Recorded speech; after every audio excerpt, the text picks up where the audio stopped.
حدیث ہے نا کہ آپ صلی اللہ علیہ وسلم نے فرمایا کہ اگر کوئی بندہ شخص مقام ابراہیم پر کھڑے ہو کے نماز پڑھ رہا ہے، روزے سے ہے، اور وہ اس حالت میں فوت ہو جاتا ہے، تو اللہ اس کو سیدھا اٹھا کے جہنم میں پھینک دے گا، کیونکہ اس کے دل میں بغض اہل بیت ہے۔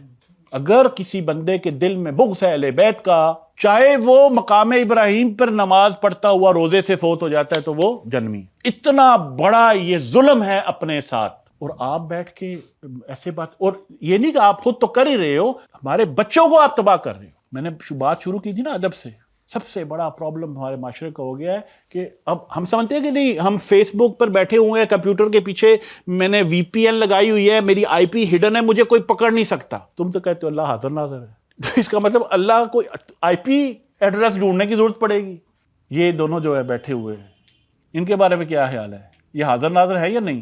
یا یہ گیا ہوا ہے اپنے everything is recorded, everything is recorded, ہر چیز ریکارڈ میں موجود ہے۔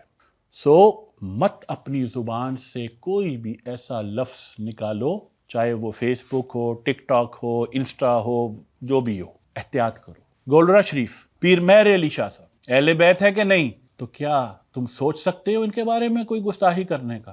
ہاں، اگر تو تمہیں جہنم سے مطلب کہ پکی سیٹ کرنی ہے تو کر لو، تہاڈی مرضی۔